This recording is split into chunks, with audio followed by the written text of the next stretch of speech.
Кароткі агляд навінаў на Белсаце. Для вас працуе Александр Баразенко. Вітаю. Новыя спісы лукашэнкаўскіх чыноўнікаў, датычных да рэпрэсіяў, а таксама спіс беларускіх вайсковых прадпрыемстваў, якія дапамагаюць Расіі ў вайне супраць Украіны. Перадалі сёння ў Варшаве прадстаўнікі беларускіх дэмакратычных сілаў на сустрэчы з міністрам замежных спраў Польшы Збігневам Рау. Гэтыя спісы будуць разгледжаны пры падрыхтоўцы чарговага пакету санкцыяў Еўразвязу. Пазбавіцца ад дзірак, якія санкцыйна існуюць, якімі карыстаецца рэжым Лукашенка, каб абыходзіць на карысць Расіі санкцый. Мы перадалі спісак 201 асобы прадстаўнікоў рэжыма Лукашэнкі, ваенных структураў, таксама кіраўнікоў рознага ўзроўня, якія займаюцца рэпрэсіямі супраць беларусаў, падтрымліваюць вайну і рэпрэсуюць таксама польскую меншасць. Застануцца толькі ябацькі. Так званыя дэпутаты палаты прадстаўнікоў у двух чытаннях прынялі змены ў законы аб палітычных партыях і грамадскіх аб'яднаннях. Змены прадугледжваюць сярод іншага павышэння мінімальнага парогу стварэння новых партыяў да 5000 сяброў і дазвол фінансавання з рэспубліканскага бюджэту. У статутах партыяў абавязкова будзе прапісваць мэтаю забеспячэння непахіснасці канстытуцыйнага ладу, а падставою для ліквідацыі аб'яднанняў могуць быць, цытата, прапаганда экстрэмісцкай дзейнасці, а таксама дзейнасці, якая наносіць шкоду дзяржаўным інтарэсам. То бок, як паказвае практыка апошніх гадоў, любая дзейнасць, што не падабаецца ўладам. Існыя партыі за бліжэйшыя паўгода мусяць паспрабаваць прайсці перарэгістрацыю. Чарговая чыстка ў айчыннай культуры. З Менскага музею майстэрні Азгура пад ціскам уладаў сыходзіць дырэктарка і яшчэ 5 працаўнікоў.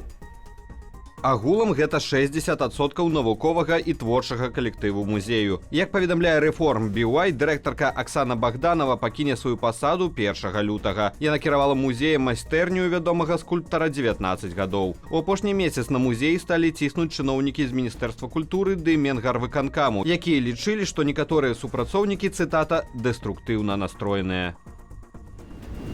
Беларускія байцы ўзялі ўдзел у начным рэйдзе ў тыл расійскага войска ў Новай Кахоўцы. Сярод нашых добраахвотнікаў, на жаль, ёсць страты.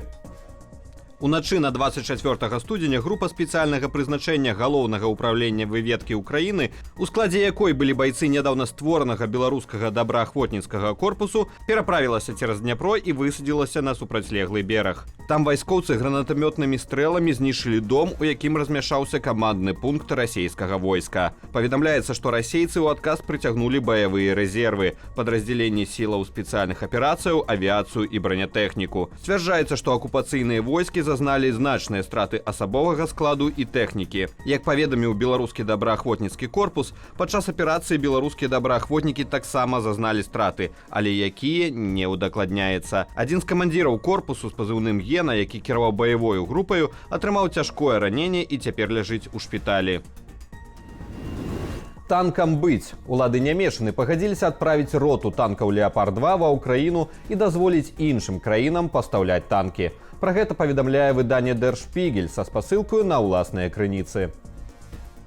Ёсць інфармацыя, што падчас сустрэчы ў фармаце «Рамштайн» 12 краінаў пагадзіліся даць Украіне каля 100 танкаў «Леапард-2». Ужо сёння нямешана можа дазволіць Польшы перадачу «Леапардаў» украінскаму войску, а ўлады Нідерландаў могуць выкупіць 18 танкаў «Леапард-2», узятых у нямешчыны ў арэнду, і перадаць іх Украіне. У ЗША таксама разглядаюць варыянт адпраўкі ва ўкраіну каля 30 танкаў «Абрамс», каб у Еўропе больш актыўна перадавалі нямецкія «Леапарды», паведамляе Wall Street Journal. Украінскія войскі паступова набліжаюцца да гораду Крымінная ў Луганскай вобласці. Выданне «Палітыка» са спасылкаю на высокапастаўленага чыноўніка ЗША піша, што ў Пентагоне бачаць прагрэс на гэтым кірунку. Баі ўжо ідуць на ўскраінах гораду. Расійская армія спрабуе спыніць ЗСУ, перакідваючы ў гэты раён дадатковыя сілы. Самая складаная сітуацыя на гэтым адцінку фронту ў ваколіцах Лісічанску пад Белагораўкай. Украінская армія захоўвае агнявы кантроль над трасою Сватава-Крымінная. Вызваленне Крыміной адкрые ЗСУ шлях да Старабільску і Лісічанску. Як паведамілі ў генштабе ЗСУ, расійскае камандаванне пачало эвакуацыю вайскоўцаў 2-го армейскага корпусу ўзброеных сілаў Расіі ды іхных сем'яў захопленага Луганску, а ў асобных паселішчах расійскіх салдат усё менш. Галоўнакамандуючы збройных сілаў Украіны генерал Валерый Залужны атрымаў у спадчыну 1 мільён долараў, але перадаў усе гэтыя грошы на патрэбы украінскага войска, паведамляе Нью-Йорк Таймс. Паводле інфармацыі выдання, Залужны атрымаў спадчыну ад амерыканца украінскага паходжання Грыгорыя Степанца, які памёр летась у кастрычніку. Пра гэта паведаміла сям'я Степанцоў. Ці сваяк генерал памерламу або мужчына проста сімпатызаваў Валерыю Залужнаму, невядома. Усю атрыманую суму генерал Залужны аддаў на патрэбы ЗСУ. У Берліне для расійскай амбасады ўсталявалі копію камеры Алексея Навальнага ў штрафным изолятары. Аўтар інсталяцыі брат зняволенага палітыка. Ён заявіў: «Шыза – гэта тая будучыня, якую Пуцін рыхтуе для Расіі ды для ўсяго свету». За апошнія паўгода Алексея Навальнага 10 разоў адпраўлялі ў штрафны изолятар. У Беларусі з 1 лютага на 9% павялічаць памер дапамогі для догляду за дзецьмі да 3 гадоў. Пра гэта паведамляе Міністэрства працы.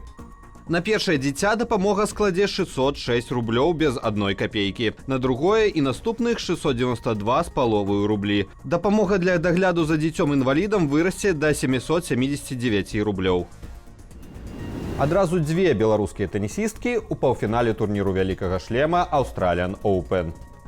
Да Вікторыі Азаранкі, што аформіла пропуск у топ-4 учора, сёння ўначы далучылася Арына Сабаленка, якая была мацнейшая за харватку Дону Векіч 6-3, 6-2. За выхад у фінал Сабаленка згуляе з Магдаю Лінэте з Польшы, а Азаранка з Аленай Рыбакінай, якая рэпрэзентуе Казахстан. Пераможца першага сёлетняга турніру вялікага шлема атрымае амаль 3 мільёны долараў.